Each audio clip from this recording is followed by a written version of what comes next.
តើធ្វើ YouTube ត្រូវការឧបករណ៍អ្វីខ្លះសួស្តីបងប្អូនទាំងអស់គ្នាមានបងប្អូនជាច្រើនដែលតែងតែសួរថាតើនៅក្នុងការធ្វើ YouTube ដើម្បីរកលុយតើយើងត្រូវការឧបករណ៍អ្វីខ្លះថ្ងៃនេះខ្ញុំនឹងមកចែករំលែកបងប្អូនមកប្រាប់បងប្អូនទាំងអស់គ្នាពីឧបករណ៍ដែលយើងត្រូវការជាចាំបាច់នៅក្នុងការធ្វើ YouTube បាទបងប្អូនទាំងអស់គ្នាមិនចាំបាច់មានឧបករណ៍ថ្លៃៗនោះទេនៅក្នុងការធ្វើ YouTube ទីមួយគឺត្រូវមានទូរស័ព្ទដៃបាទទូរស័ព្ទដៃជាប្រភេទ smartphone ដែលបងប្អូនអាចថតបានបាទអាចប្រើប្រាស់អ៊ីនធឺណិតបានហ្នឹងគឺអាច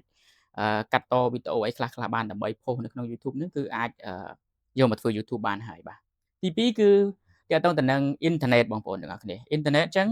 បច្ចុប្បន្ននេះដូចជាមិនអីនោះទេសម្រាប់បងប្អូនដែលប្រើប្រាស់ smartphone យើងប្រើប្រាស់តែអ៊ីនធឺណិតនៅក្នុងទូរស័ព្ទដៃរបស់យើងហ្នឹងក៏អាចអាប់ឡូតឬក៏កាត់តវីដេអូដើម្បីផុសចូលទៅក្នុងYouTube របស់យើងបានដែរបាទទី3ចំណុចទី3គឺតាក់ទងទៅនឹងការកាត់តវីដេអូបាទអញ្ចឹងចំណុចនេះក៏សំខាន់ដែរអញ្ចឹង smartphone របស់បងប្អូនអាចកាត់តវីដេអូបានហើយកម្មវិធីដែលកាត់តបច្ចុប្បន្ននេះមានច្រើនតែខ្ញុំ recommend ប្រមាណកម្មវិធីដែលគេប្រើប្រាស់ជាផ្លូវការដូចជាមាន Canvas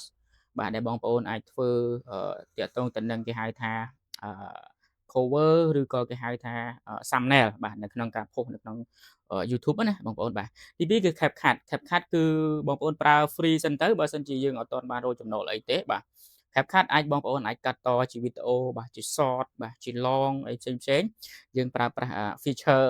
free សិនទៅនៅពេលដែលយើងគេហៅថាមិនទាន់បានរកលុយពី YouTube ណាបាទអញ្ចឹងទាក់ទងទៅនឹងការកាត់តវីដេអូនេះក៏សំខាន់ដែរដើម្បីឲ្យមានភាពទាក់ទាញបាទបងប្អូនទាំងអស់គ្នាបន្តមកទៀតចំណុចសំខាន់មួយដែរនៅក្នុងការធ្វើ YouTube គឺគំនិតឬក៏ដែលយើងតែងតែហៅថាមាតិកាបងប្អូនត្រូវតែធ្វើមាតិកាណាដែលគេហៅថាជាប្រយោជន៍សម្រាប់អ្នកមើលអញ្ចឹងអ្នកមើលដែលគាត់មើលហើយគិតថាមានប្រយោជន៍គាត់នឹងចូលតាមដាននៅគេហៅថា channel របស់បងប្អូនជាបន្តទៀតគាត់ subscribe ហើយគាត់តាមដានជាបន្តទៀតអញ្ចឹងទៅអញ្ចឹងទាក់ទងទៅនឹងមាតិកាគឺសំខាន់ណាស់បងប្អូនទៅតាមគំនិតរបស់បងប្អូនអញ្ចឹងណាបងប្អូនអាចជ្រើសរើសមាតិកាណាដែលបងប្អូនគិតថាស័ក្តិសមជាមួយនឹងបងប្អូនហើយមានអ្នកមើលច្រើននឹងគឺបងប្អូននឹងជោគជ័យហើយបាទចំណុចចុងក្រោយមួយទៀតដែល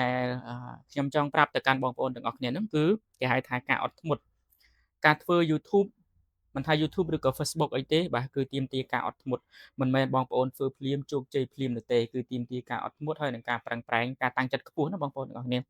ព្រោះខ្ញុំឧទាហរណ៍ថាពេលខ្លះយើងបង្កើតវីដេអូច្រើនរាប់10វីដេអូរាប់រយវីដេអូក៏មិនទាន់ជោគជ័យដែរបាទហេតុអីដោយសារវីដេអូរបស់យើងអត់ទាន់មានវីដេអូណាមួយផ្ទុះប៉ុន្តែពេលខ្លះយើងធ្វើភ្លាមបាទផ្ទុះភ្លាម